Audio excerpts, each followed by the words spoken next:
the Right Honorable Stephen Harper.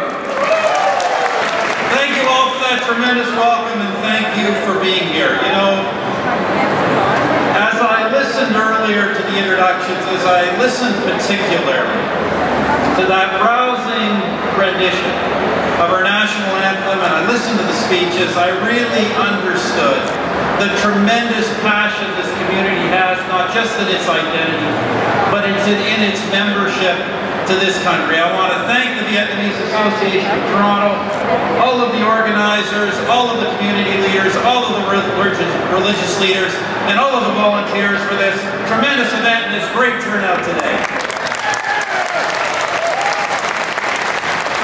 And I want to thank all of the dignitaries who are here. We've got great representation from all levels of government, particularly I know from my own colleagues in both houses of the Parliament of Canada. Ask them to stand one more time as a group. Please give them a big hand for all attending today.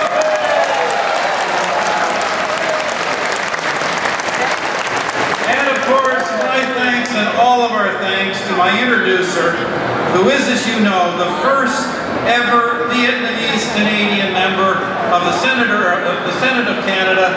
Let's give one more big hand to Senator Đồng.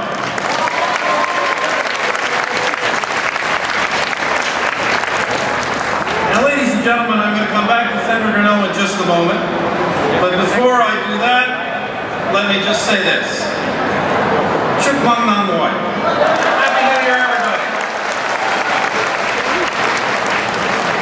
As I stand here admiring this terrific gathering, frankly one of the biggest gatherings that I will speak to in all of 2015, I'm reminded of a story.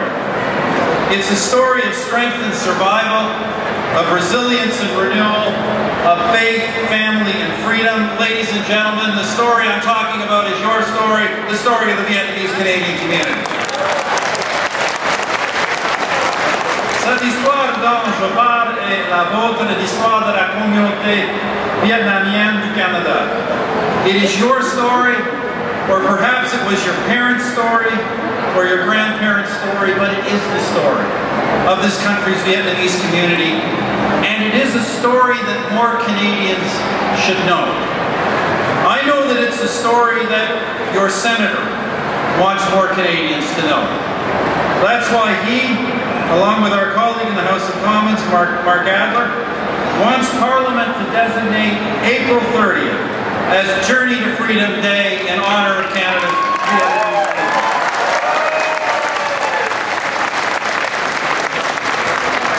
Now, why April 30th? The senator says not because it's my birthday. It's inspired by his own journey to freedom, and so many of yours, to this country beginning back 40 years ago in 1975.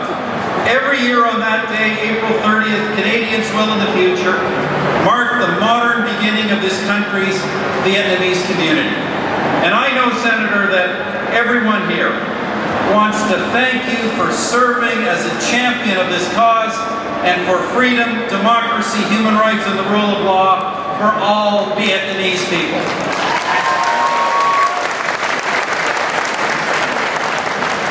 Mesdames et messieurs, sachez que notre gouvernement sera toujours à vos côtés pour soutenir la dignité humaine et la liberté de tous les peuples, y compris du peuple vietnamien. Ladies and gentlemen, know that our government will always stand with you in support of human dignity and freedom for all peoples, including the people of Vietnam. And we will do this, friends, not because it is always easy, but because it is the right thing to do, to stand for human freedom. Let me just close with this. Looking back over these past 4 decades, I can say as Prime Minister, without a shadow of doubt, that Canada is a better, stronger, and more prosperous country because you came here. Because you raised your families here, because you started your businesses here, because you built your lives here. And notwithstanding all of the uncertainties and dangers of the world around us, your many contributions will continue to help ensure that the best is yet to come for our great country.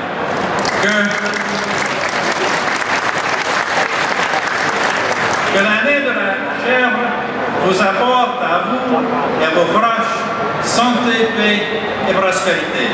May the year of the goat bring to you and your loved ones good health, peace and prosperity. Happy Tet, happy Vietnamese New Year, everybody. Đây em bé Kim Lý trao một bó hoa cho Hùng nói lên lòng biết ơn đến Canada.